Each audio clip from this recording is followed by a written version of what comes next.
Emmanuel Macron face au trafic de 420, la potentielle fin des Cannabis Social Club à Barcelone ou encore une pétition pour modifier les tests salivaires en France. Bienvenue dans ta chronique hebdomadaire 420 Actu, ton dealer d'infos préféré, semaine 3.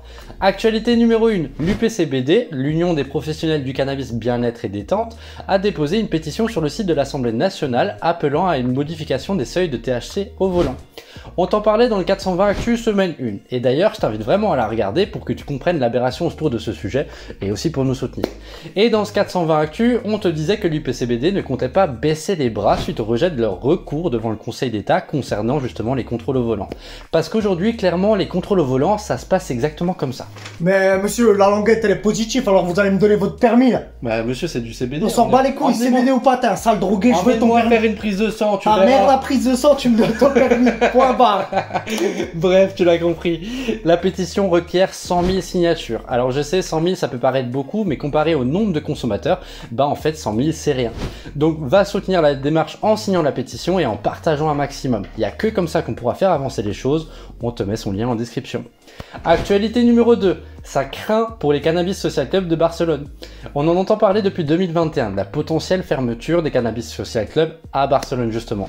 Et en fait, c'est suite à l'annulation de régulations municipales, remettant alors en question leur modèle, les laissant dans un flou juridique ou artistique comme tu veux, augmentant ainsi le nombre de contrôles orchestrés jugés par ces derniers comme pour les faire disparaître en douceur. Et l'avenir de ces CSC, Cannabis Social Club, pas contre son camp, en 2024 c'est encore plus incertain. Les récentes prises de parti de la mairie de Barcelone, appuyées par plusieurs partis politiques, suscitent de véritables craintes chez les défenseurs de ces établissements qui craignent pour leurs existences. Bref, on n'est vraiment pas loin de voir éclater une guerre entre la municipalité de Barcelone et les CSC. On te tient informé dès qu'on en sait un peu plus sur ce sujet. En attendant, on passe à l'actualité numéro 3. Emmanuel Macron veut doubler le rythme des opérations Place Nette. Lors de sa dernière élocution, notre cher et tendre président adoré a annoncé un renforcement du dispositif Place Nette lancé en 2023 par Gérald Darmanin. Le but, sécuriser les quartiers en diminuant l'intensité des trafics de stupéfiants. Et en soi, on n'est pas contre l'idée de redorer l'image de certains quartiers pollués par les trafics de stupéfiants, pouvant faire vivre un véritable calvaire à certaines familles. Mais on se pose quand même une question. Quand comprendront-ils que la vraie solution face à ce fléau, en fait, c'est la légalisation? Parce que oui, peut-être qu'une légalisation intelligente, ça serait plus efficace que ces airs répressifs qui ne font que gratter la surface du problème. Surtout dans un pays en fait comme la France, le pays comptant le plus de consommateurs d'Europe. Et je te vois venir, petit coquin. Oui, ça n'éliminera pas toute forme de délinquance de légaliser. Par contre, la plupart des trafics dans nos quartiers sont bel et bien liés au cannabis, donc le temps de s'en remettre, tu t'imagines. Et si tu te dis encore que ton dealer n'en veut même pas de cette légalisation parce qu'il ne voudra pas payer d'impôts ou autre, j'ai envie de te poser une question. À ton avis, comment fait ton dealer pour blanchir son argent? Eh oui, il paye déjà des impôts, il y a des kebabs, il y a des coiffeurs. Puis même, tu t'imagines leur promotion, avec leur réseau, ils passeraient de dealer à super entrepreneur d'un coup. Ara, y'a les condés, y'a les condés. T'as plus besoin de faire ça. Ah merde, faut que je m'y habitue. Allez, on termine ce 420 Actu semaine 3 par quelques faits divers en vrac de la semaine, tu sais qu'on aime bien.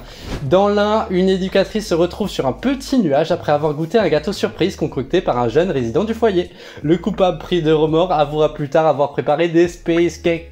Et peut-être qu'un jour, en fait, on retrouvera ce coupable sur M6 dans l'émission Le Meilleur Pâtissier. Putain, mais défonce ton cake là, c'est une dinguerie. Allez, va manger, t'as la fonce dalle. Besançon, il se fait contrôler pour oubli de clignotant et perd son permis après le chitotest. Et qu'il soit sorti positif. Donc la morale de cette histoire, Max, qu'est-ce qu'on veut dire? Tous les petits bâtards là, on vous voit qui mettez pas vos clignotants. Je suis d'accord. Mais quand même, s'il te plaît, ne prends pas le volant tout de suite après avoir bédave et mets surtout ton clignotant. Bon allez, c'est tout pour ce 420 Actu semaine 3. Si tu veux un peu plus, va voir celui de la semaine dernière ou encore d'avant. Tu trouveras le lien quelque part selon la plateforme. N'hésite pas à nous soutenir en t'abonnant à notre chaîne, en partageant, en likant. Et on se dit à la semaine prochaine. Mets ton clignotant. Ouais, mets le clignotant, ouais. Bâtard.